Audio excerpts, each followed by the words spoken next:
see Motz go up against SnarksRemarks. That is going to be a Harley Quinn up against Beetlejuice. We haven't seen a lot of Beetlejuices up until recently. I think Beetlejuice is making his way up into the world, becoming a little bit more of a mainstream ones pick. I'm pretty excited. I really like this character, especially the design of it. It's always fun to see a roster shake up. Always fun to see something new. I mean, we had it earlier on in our off season with Steven Universe showing up out of nowhere, and it is always really interesting. But it does look like, as always, Motz is coming in with a very strong opener. Does start getting that afterburn on Beetlejuice here. Beetlejuice trying to guard that ledge as best they can.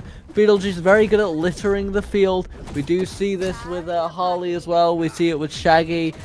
We see it with Tom and Jerry. These characters that are very good at making the arena feel claustrophobic. We do see a beautiful use of the Bat Bomb there that perfectly sets up for Juice's favorite slugger elimination.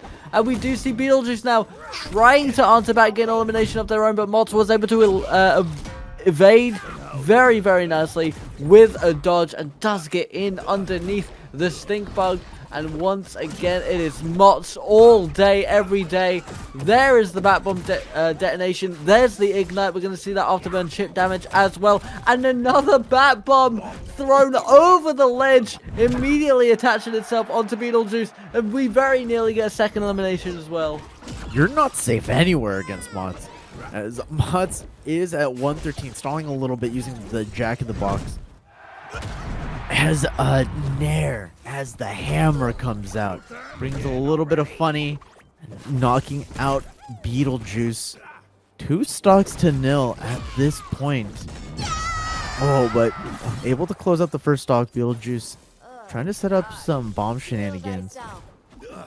But Motz is really finding these hits just everywhere. But finally, it looks like Beetlejuice is finding their opening here. Snarks is trying. As soon as I say that, of course, Snarks starts getting comboed back and forth. The Bat Bomb into up air, into Sarah, into the blast zone. Convincing game 1 for Motz. That was a perfect showing of, positioning when using the bomb. Not aiming for where your opponent is, but planning for where they're going to be. Motz is very good at reading a couple of steps ahead, and pairing that with a couple really, really nice dodges as well. I mean, Snarks did really nice on that elimination that they did get. Don't get me wrong, that was a wonderful execution, very nice positioning, very good use of combos, good damage balance as well. But when you're going up against Motz, you need more than 1 stock to survive that fight. And Motz only needed 2. Motz only needed 2. And now it looks like we might have either a stage select or a character select. Oh, it looks like, as I say that, Snarks readies up. And I don't see Motz ever switching off of the Harley. I don't think he needs to.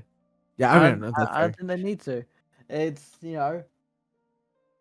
it's that there is a sense of pageantry with switching up your character. We see it a lot with people like Anthos, Kal-El as well does it on occasion. But I think when you're someone like Motz, when you know I can execute better on Harley, the idea of maybe countering a pick, is really there's no real question in it. If you can outplay, it doesn't matter what your opponent can do. What matters is what you can do. As we go into game 2, it looks like we're going to Trophy's Edge. I am interested into seeing how Snarks mixes it up. We did see a little bit Glimmer in that last stock where Snarks was able to really push Motz to the limit, but we'll be able to see if he's able to start off with that kind of pressure as they both start out. But Motz is the one able to bring the Bat Bomb in a quick 42 onto the Beetlejuice player. Motz getting caught on the air, but only 18 damage, and every time that bat bomb is attached, I clench up just a little bit because I know Motz is going to follow up on that explosion. Really nice positioning as always from Motz. It does look like Snark might be able to just get underneath him, but Motz does break out regardless of the fatigue, just powers through it. Snark here potentially seeing a window though, using the positioning of that floating platform to try and get underneath Harley. Does do some really nice knockback damage, gets a very nice 91, but it is not enough to save them from that elimination. Motz takes the first stock as they did in round 1, trying to trigger that ignite. There it is. We're going to see those afterburn procs starting to come in thick and fast. Another very nicely planted bat bomb does finally get the elimination though. Does Snarks a beautiful use of the upward attack, using momentum to keep it going. However, they took a lot of damage for the trouble it cost them.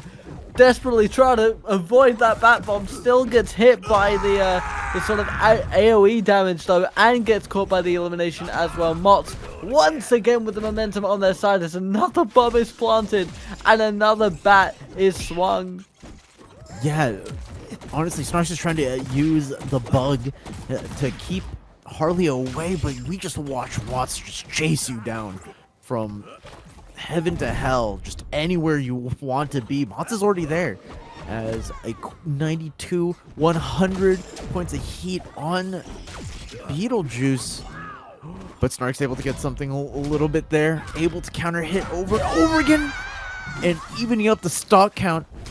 100 damage, but we've seen crazier comebacks before. As I finish my thought, the bat bomb